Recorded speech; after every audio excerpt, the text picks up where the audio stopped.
दोस्तों नमस्कार। हमारे यूट्यूब चैनल एग्जाम अटेंशन पर आपका स्वागत है। आज हम लोग पर्यावरण संबंधित पीवाईक्यू देखेंगे जो सन 2019 में फर्स्ट पेपर में पूछा गया और हर परीक्षा में पीवाईक्यू ही सबसे महत्व भूमिका निभाता है। उसी के रास्ते पर अगले पेपर बनता है। उसी क्रम में हम आज पर्यावरण अध्ययन के पीवाईक्यू हल करेंगे और देखेंगे किस टाइप क्वेश्चन पूछे गए हैं। तो चलिए देखते हैं आपका कितना स्कोर होता है, इस प्रश्न में कितने सही कर पाते हैं। चलिए शुरू करते हैं। प्रश्न संख्या 1 है, सन 1853 में भारत की पहली यात्री रेल चली थी, किसके किसके बीच में? पहला है बम्बई से थाड़े के बीच, सेकंड कलकत्ता से अलीपुर के बीच, तीसरा ऑप्शन है कलकत्ता से दमदम के बीच, बम्बई से पुणे के बीच। तो इसका सही ऑप्शन कौन सा होगा? सही ऑप्शन ये होगा, बम्बई से थाड़े के बीच। अगला प्रश्न देखते हैं, यानी उत्तर है बम्बई से थाड़े के बीच। भारत की पहली यात्री रेल 16 अप्रैल 1853 को बम्बई से थाड़े के बीच चली थी। ठीक है। प्रश्न संख्या 2 है, एशिया का सबसे बड़ा पशु मेला आयोजित होता है। ऑप्शन 1 है Sonpur, option 2 Pushkar, option 3 Nashik, option 4 Haridwar. कहाँ होता है आप लोग बताएं।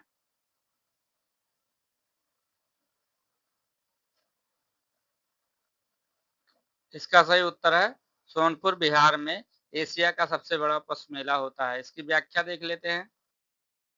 सोनपुर में, बिहार के सोनपुर में लगने वाला पशु मेला एशिया का सबसे बड़ा पशु मेला माना जाता है। प्रश्न संख्या 3 है, राष्ट्रीय एकता परिषद की स्थापना हुई थी कब? ऑप्शन 1 1961 में, ऑप्शन 2 है 1971, ऑप्शन 3 है 1981, ऑप्शन 4 है 1951। तो कौन सा सही होगा इसका आप लोग बताएं। इसका सही होगा 1961। 1961। व्याख्या देख लेते हैं। 1961 राष्ट्रीय एकता परिषद का गठन 1961 में राष्ट्रीय एकता को बढ़ावा देने के लिए किया गया था। प्रश्न संख्या 4 है, समता के अधिकार का उल्लेख संविधान के किन अनुच्छेद में मिलता है? ऑप्शन 1 अनुच्छेद 14 से 18, ऑप्शन 2 अनुच्छेद 23 से 24, ऑप्शन 3 अनुच्छेद 25 से 28, ऑप्शन 4 अनुच्छेद 19 से 22। तो आप लोग उत्तर बताएं और स्कोर अपना कमेंट में लास्ट में जरूर बताइएगा कि मेरा इतना सही हुआ। इसका ऑप्शन कौन सही हुआ? एक सही हुआ। समता का अधिकार एक होता है, यानी 14 से 18 तक समानता का अधिकार होता है। ठीक है। अगला अनुच्छेद 14-18 भारतीय संविधान में समानता का अधिकार अनुच्छेद 14 से 18 तक वर्णित है। प्रश्न संख्या 5, किस देश में लिखित संविधान लागू है? नंबर 1 चीन, option 2 America, option 3 United kingdom, option 4 Bharat. बताइए। बहुत फास्ट देखेंगे, जल्दी जल्दी रिवीजन करना है केवल। इसका सही उत्तर हुआ भारत। भारत में लिखित संविधान लागू हुआ है। इसकी व्याख्या देख लेते हैं।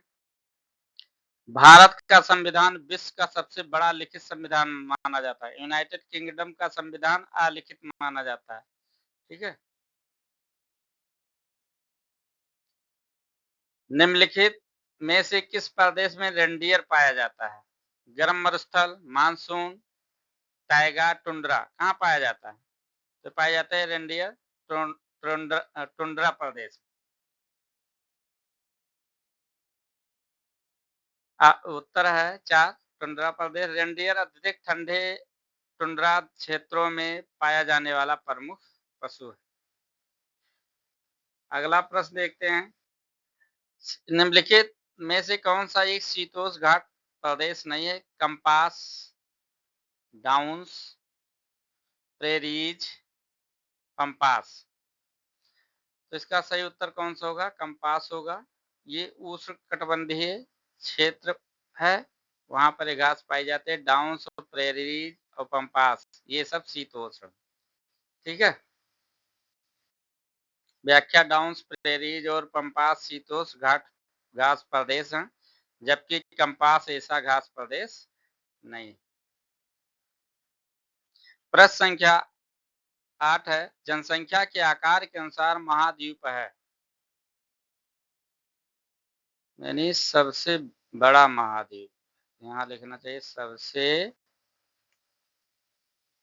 बड़ा महाद्वीप, सबसे बड़ा महाद्वीप, मिस हो गया। जनसंख्या के आकार के अनुसार सबसे बड़ा महाद्वीप कौन है? ऑप्शन 1 उत्तरी America, option 2 Asia, option 3 Africa, option 4 Europe. क्या सही है? इसका सही उत्तर होगा एशिया। ठीक है। एशिया विश्व का सर्वाधिक जनसंख्या एशिया महाद्वीप में निवास करती है। प्रश्न संख्या 9 है, भारत में थारू जनजाति कहाँ निवास करती है? उत्तर प्रदेश के तराई क्षेत्र में, उत्तराखंड में, झारखंड में, थार मरुस्थल में। तो ये प्रश्न पूछा गया था, इसमें 2 ऑप्शन सही माना गया था। ये इसमें उत्तर प्रदेश के तराई क्षेत्र में भी पाए जाते हैं और फिर उत्तराखंड में भी पाए जाते हैं थारू जनजाति। उत्तर प्रदेश के तराई क्षेत्र में थारू जनजाति मुख्यतः उत्तर प्रदेश और नेपाल के तराई क्षेत्रों में निवास करती हैं। भिलाई इस्पात संयंत्र स्थित कहाँ है? झारखंड, छत्तीसगढ़, उड़ीसा, मध्य प्रदेश। कहाँ सही है? भिलाई छत्तीसगढ़ में, इसका ऑप्शन 2 सही।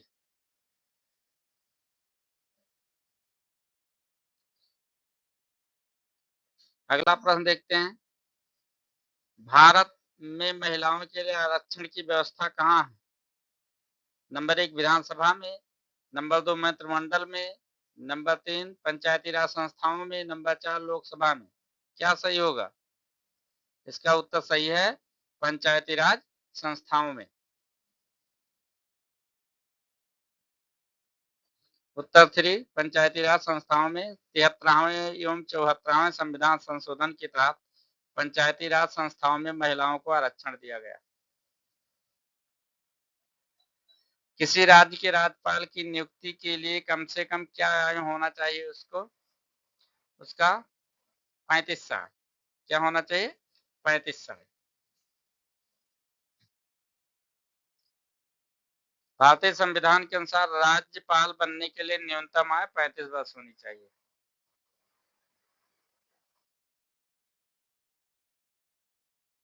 ये सूची 1 सूची 2 से मिलान करना है। सूची में भारतीय संघ, राज्य, नगर निगम, ग्राम पंचायत। तो भारतीय संघ का जो होगा वो प्रधानमंत्री होगा, राज्य का राज्यपाल होता है, ग्राम पंचायत का सरपंच होगा, नगर निगम का मेयर होता है। इस तरह से आपका जो हुआ पहले का ये सही हो गया, राज्य का राज्यपाल सही हो गया, नगर निगम का मेयर सही हुआ और ग्राम पंचायत का सरपंच सही हुआ। इसका ऑप्शन कौन सही हुआ? सेकंड सही हो गया। अगला प्रश्न देखते हैं, ये व्याख्या है, भारतीय संघ प्रधानमंत्री, राज्य राज्यपाल, नगर निगम मेयर, ग्राम पंचायत सरपंच। प्रश्न संख्या 14 है, अनुच्छेद 356 का प्रथम प्रयोग कब और कहां किया गया था? Number 1 Kerala 1959, number 2 Jammu Kashmir 1956, number 3 Madhya Pradesh 1957, Bihar 1958। तो सर कौन सा सही होगा? इसका सही होगा केरल। सबसे पहले केरल में ये सफल हुआ था। अनुच्छेद 356 राष्ट्रपति शासन का पहला प्रयोग 1959 में केरल में किया गया था। नगर निगम द्वारा कौन सा कर लगाया जा सकता है? गृह कर, चुंगी कर, मनोरंजन कर, उपरोक्त सभी। क्या होगा बताइए? ये होगा उपरोक्त सभी। व्याख्या देख लीजिए, नगर निगम को विभिन्न स्थानीय कर लगाने का अधिकार होता है, जिसमें गृह कर, चुंगी कर तथा मनोरंजन कर शामिल है। संसार का सर्वाधिक समस्याकारी जलीय खरपतवार, जिसे बंगाल का आतंक भी कहते हैं, वो है पार्थेनियम हिस्टेरोफोरस कांग्रेस घास, एकोर्निया कैरिस्पस जलकुंभी, सिनोडोन डेक्टाइल लोन दूब घास, लैंटाना कैमारा।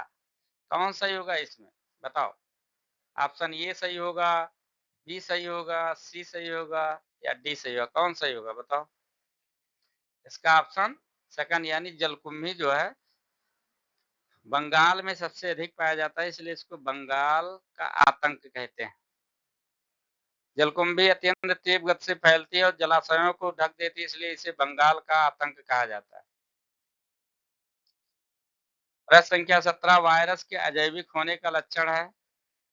इसमें ऑप्शन ये है, इसमें प्रोटीन पाया जाता है। ऑप्शन 2 है, ये प्रजनन नहीं कर सकता। ऑप्शन 3 इसके क्रिस्टल के रूप में परिवर्तित किया जा सकता है। इसमें वंशागत सामग्री नहीं पाई जाती है। बताओ वायरस के अजैविक होने का लक्षण क्या है।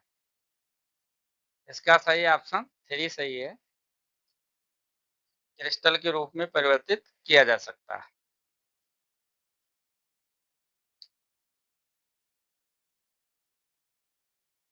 प्रश्न संख्या 18 पादप हार्मोन जो फलों को पकाने में सहायता करता है।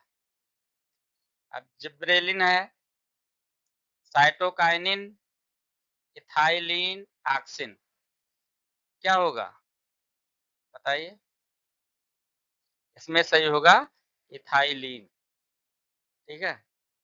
इथाइलिन गैसीय पादप हार्मोन है जो फलों को पकाने की प्रक्रिया को तेज कर देता है।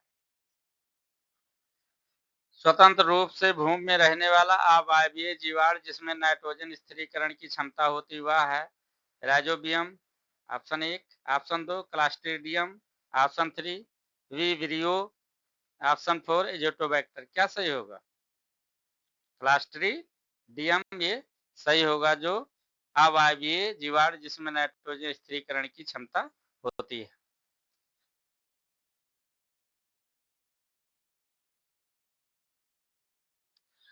किस प्रकार का डीएनए कोशिका में सामान्य रूप से पाया जाता है। C DNA, B DNA, Z DNA, ये डीएनए, कौन सा सही होगा बताइए। इसका सही होगा बी डीएनए, क्या होगा बी डीएनए। जीवित कोशिकाओं में सामान्यतः बी डीएनए संरचना पाई जाती है। निम्न में से कौन सा अचल जीव का उदाहरण है। Option 1 leech, option 2 chitin, option 3 इक्थस, ऑप्शन 4 यूग्लेना, क्या सही होगा। इसका सही उत्तर काइटन होगा, ठीक है। काइटन एक मोलस्क है जो चट्टानों से चिपका रहता है और अपेक्षाकृत अचल जीव माना जाता है, ठीक है। प्रश्न संख्या 22 है, प्रोटीन अणुओं की इकाई है वसा अम्ल, अमीनो अम्ल, विटामिन, ग्लूकोज, क्या सही होगा बताओ।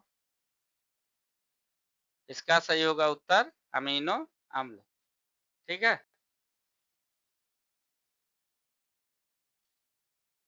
प्रोटीन अनेक अमीनो अम्लों के संयोजन से बनते हैं। प्रश्न संख्या 23 निम्न में से कौन सा अंगक पादप कोशिका में अनुपस्थित होता है। ऑप्शन 1 लवक, ऑप्शन 2 रिक्तिकाएं, ऑप्शन 3 तारक काय, ऑप्शन 4 सेलुलोज कोशिका भित्ति, क्या सही होगा। उत्तर है तारक काय। उच्च पादप कोशिकाओं में तारक काय सामान्यतः अनुपस्थित होता है।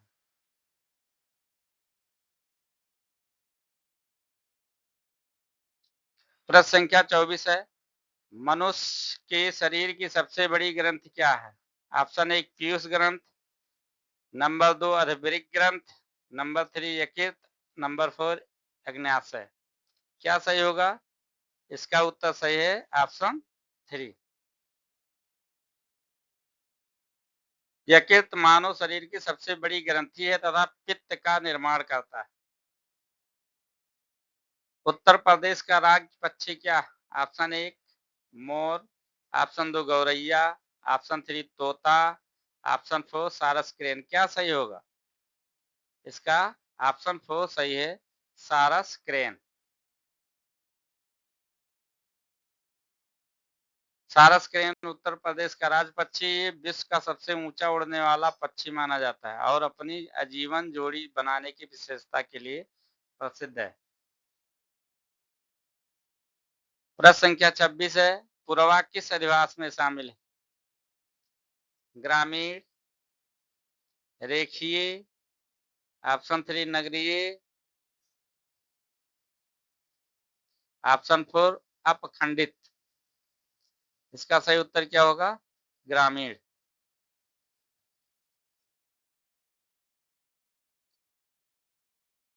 प्रश्न संख्या 27 है, कौन सा ज्वालामुखी पर्वत है?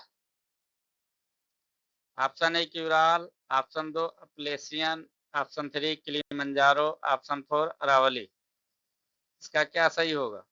ऑप्शन 3 सही होगा, किलिमंजारो। किलिमंजारो पर्वत तंजानिया में स्थित एक सुप्त ज्वालामुखी पर्वत है। इसकी ऊंचाई लगभग 5,895। प्रश्न संख्या 28, एलिफेंटा द्वीप अवस्थित कहाँ है? गोवा के तट पर, ऑप्शन 2 मुंबई के तट पर, option 3 Ganga delta, option 4 Kutch के तट पर। कहाँ है? सही उत्तर है मुंबई के तट पर। एलिफेंटा द्वीप महाराष्ट्र के मुंबई तट के निकट अरब सागर में स्थित है। ये अपनी प्रसिद्ध सैलकट गुफाओं के लिए जाना जाता है। प्रश्न संख्या 29 है, मानसून वन पाए जाते हैं जहां वर्षा होती है। ऑप्शन 1 150 से 200 सेंटीमीटर, 50 से 150, 70 से 100, 70 से 200। मानसूनी वर्षा कहाँ होती है? ये होती है 50 से 150 के बीच में होती है। उष्णकटिबंधीय मानसूनी वन सामान्यतः उन क्षेत्रों में पाए जाते हैं जहां वार्षिक वर्षा लगभग 50 से 150 सेंटीमीटर होती है। सागवन और साल इसके प्रमुख वृक्ष हैं। प्रश्न संख्या 30 है, कार्बी एंगलांग पठार विस्तार कहाँ है? किसका है? यानी हिमालय, ऑप्शन 1 हिमालय का, ऑप्शन 2 तिब्बत का, ऑप्शन 3 शांत पठार का, ऑप्शन 4 प्रायद्वीपीय पठार का। तो इसका कौन सा सही होगा? ऑप्शन 4 सही होगा, प्रायद्वीपीय पठार का। असम का कार्बी एंगलांग पठार मेघालय पठार का विस्तार माना जाता है, जो भारतीय प्रायद्वीपीय पठार का ही भाग है। इस तरह से हम आज आपको 30 प्रश्न दिखाए हैं। अब आप लोगों ने देखा, किया, साथ में देखा, कितना नंबर आपको सही हुआ वो कमेंट में ज़रूर बताइए। फिर अगले दिन अगले वीडियो के साथ मिलते हैं नए सब्जेक्ट के साथ। ऐसे वीडियो देखते रहिए। अगर ये अच्छा लग रहा है तो दोस्तों को शेयर कर दीजिए, लाइक करिए, सब्सक्राइब करिए। फिर मिलते हैं नेक्स्ट डे अगले वीडियो के साथ। तब तक के लिए नमस्कार।